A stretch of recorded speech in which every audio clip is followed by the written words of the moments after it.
Oh man, it's gonna be great, man. I'm telling you, man, it's gonna be. I'm going down. I'm gonna have Don't have a car wreck coming back, man. I'm gonna have a mic in my hand. don't wreck on I-5 coming back up here, man. You may OD, man. Oh no, man, I'm an experienced user. This is funk language we talking, y'all. Yeah, I'm an experienced user of the funk. See, y'all don't know. Don't get it twisted. I'm an experienced user of the funk. If you ever been to any of them funk festivals, you would know we talking about. For those who have been, who knows the funk, who knows Jimmy Castor and all of them, you know where we at. Hey, let me tell you this real quick, man. Let me tell you this story. You guys remember 1979 when the Budweiser Funk Fest hit, and it was Paulette, the Brothers of Funkenstein, Rick James. Yeah, Bootsy was on that Bootsy, tour. Right. Parliament Funkadelic, Rick, if I didn't say Rick, Cameo was on that bill.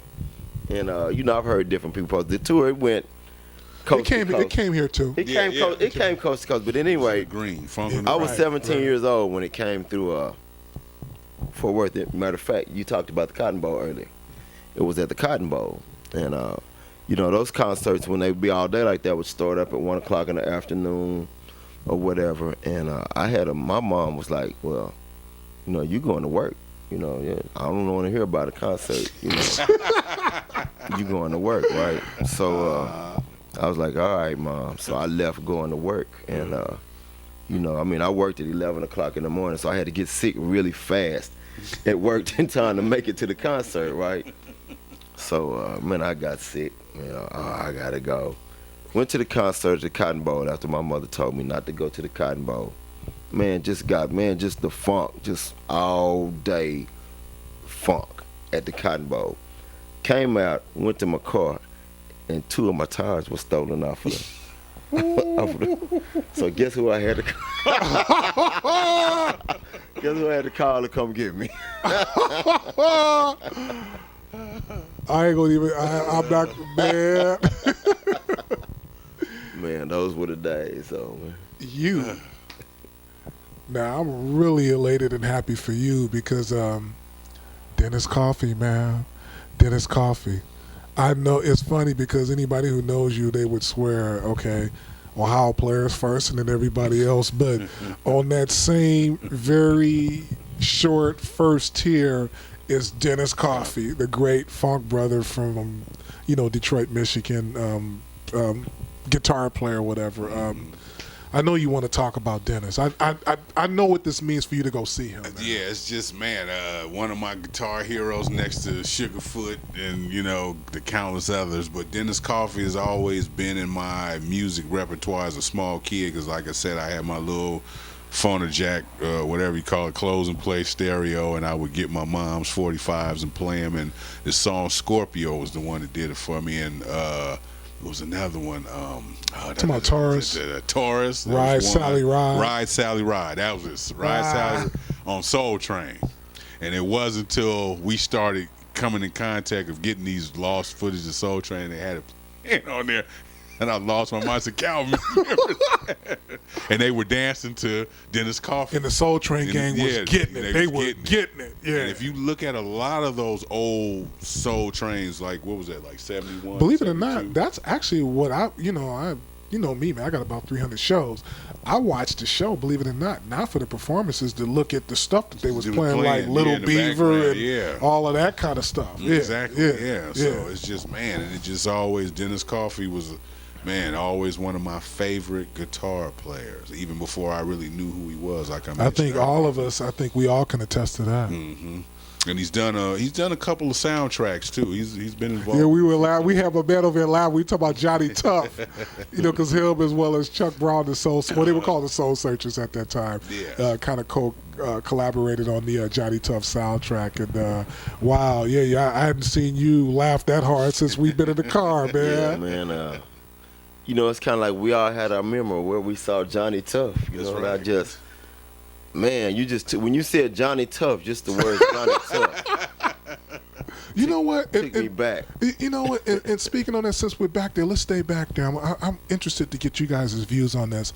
Now, me and Otis had previously talked about wanting to actually do a show on martial arts theater in reference to how black people really got into that, but also more important and more immediate, since we're on the subject and let's go there. Um, those movies, which were, I wouldn't call them '70s black exploitation movies, but for whatever reason they always love to label what it is that we do. I really feel honored when I look back at those movies and we're sitting up here, even see what kind of joy it's brought, smiles it's brought to our face off the record. And I think about how a lot of those great black actors and the ones who are not so great, and even the musicians, basically saved Hollywood. Because if you guys really remember, and I'm sure you do, there wasn't much going on in Hollywood. I mean, you had Clint Eastwood, of course, who was great. Yeah. But other than that, there wasn't really too much in the early '70s that was going on. And then you had American International Pictures that would do Blackula and Black Caesar and Hell Up in Harlem and a lot of those movies.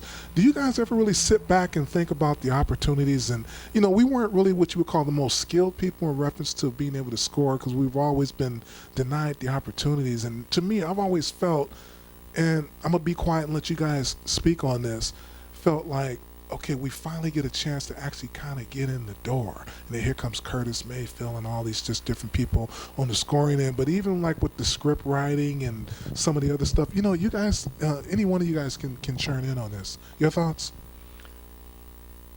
I'm taking your car, too. No, I mean, those, a lot of those movies, man. Oh, man, and I be look, I look at stuff. No, for real, man. I look at stuff a lot differently, and like you said, the soundtrack to your life. We were talking off the record, and when I think about even like different moods, like let's just say Willie Hutch, perfect example from your hometown. When I think about that music that cat put on the score of the Mac when Goldie was leaving Oakland, and I think the track on that LP, the soundtrack of the Mac, if I remember right, one of you correct me if I'm wrong, is called When It Was All Over or something like that. Remember when Goldie, he said, man, you brought death to our house, and you gotta leave Oakland. Go, yeah. And it was some real deep flute playing and some real sad when he left Oakland. And I sit back at that and I'd be thinking like, wow, these cats really kicked open the doors for a soul score. Even like Curtis Mayfield in Sparkle, when Dorian Haywood, the dude who played Jesse Owens, when he was busted in jail and Irene Cara went to go tell him that sister had died, and they were playing like an a cappella version of Living in the World of a Ghetto Life, and he was walking back to the I can't look at that stuff without crying, man. Man, I'm gonna tell you. Man, you mentioned the soundtrack to the Mac and the soundtrack to Superfly, Curtis Mayfield, as you alluded to. The soundtrack to Shaft. Man. Were probably, I mean, we all have favorites, but I have to just put those up there as three of my greatest movie soundtracks of all time. And then, I mean, you can even go further. You look at Car Wash. You look at you took the words right out of my mouth. I was about to say, Trouble Man. Yeah, I was about to say, you look at what Norman Whitfield did with Car Wash. You know what's interesting about that soundtrack? I interviewed Kenny Copeland of Rolls Royce, Phil, and man, dig this. He had said that the people over at MCA did not want them on that. And Norman basically like, look, you guys know what I can do. They wanted I Want to Get Next to You to go to Smokey. And when you look back at it, it sounds like it makes Smokey a little bit of sense. But that was what they wanted. Norman was like, look, man, what I can just and ironically, I'm Going Down, he also told me, was actually supposed to be on that LP that would come out a little bit later in really? Full Bloom. Okay. And they just basically took the track and but that album is still strong anyway, because Ooh Boy and Wishing on a Star and Do Your Dance. But it's just, man, it's funny, we sit up and we talk about this stuff in how many different directions. I know you want to get in on this, man. Your thoughts, man. I remember there were times when because my father, rest in peace, we all had family. We did the family thing, so we always went to the movies and the drive-in theaters, and we seen all these movies firsthand. Some of the other kids would be like, "Oh, you see all these movies," and I was going to see them. Sometimes my parents would say, "Don't go back and mention what you seen," because it was a little. I shouldn't have been watching the movie, but I was with my parents. We did that, and I look back now. It's like certain movies, man, I should have been really more into them, you know, at the time. But I like to say we grew up on this stuff. And I used to cut and go to the movie theaters at the time. They were showing these movies. It's like, I don't want to look at these no more at that one time because I had seen them already. And the movie industry was just, you know, growing again in the early 80s. So, but. Well, you know what's interesting? Very astute observation. One of my heroes, and I know this may sound crazy to both of y'all, was Leon Isaac Kennedy, because he was one of the people when Penitentiary and those early 80 flicks came. He really kept it. To me, him and Fred Williamson, because even One Down, Two to Go, they kind of kept that thing going for people like me to still be inspired to, you know, I'm going to let you finish your point, man. No, you're correct, you know, and he was. When I seen Penitentiary and it first came to the Bay Area at the Roxy Theater, it stayed there. The first showing, it stayed there for 2 months straight. That's how deep that movie hit, and it stayed in that theater for 2 months, and we watched it for 2 months. That's probably one of the most film that I've seen the most in my whole life. Was that, like I say, Penitentiary. And then also, you brought up something that's very dear to my heart. You brought up the Shaft soundtrack, and I tell people all the time. The original Bar-Kays, well, not the set that died on the plane, but you know, James Alexander and those different people. We're going to show you some footage of them in the studio actually cutting that with Gordon Parks, you know, Reggio's Cafe and stuff like that, man. I'm so glad you brought up Shaft, man. When that came, could you remember exactly like what you were doing when that actually came out? I'm just curious. Yeah. I was, man, Shaft. I was just riding my 10-speed quite a bit, actually.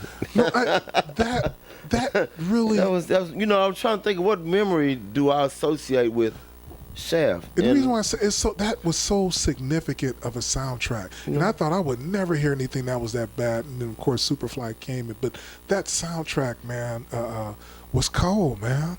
Yeah, man. We actually I saw Shaft with my parents at the drive-in.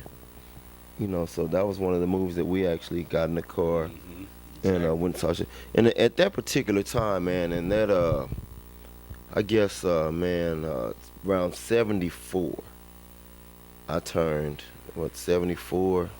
By then I was about 13 years old.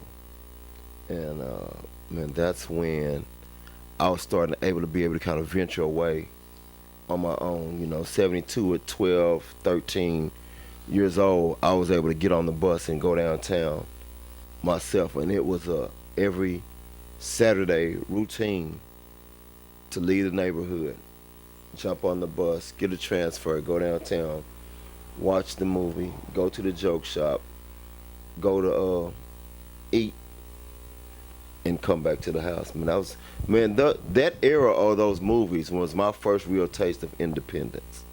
So I kind of always equate those movies with the first time of being able to go somewhere on my own with my friends and come back. And like you say, man, Johnny Tough, Blackula, Sparkle, Blackula, Abby, Three the Hard Way. You just name it, man. On this, man.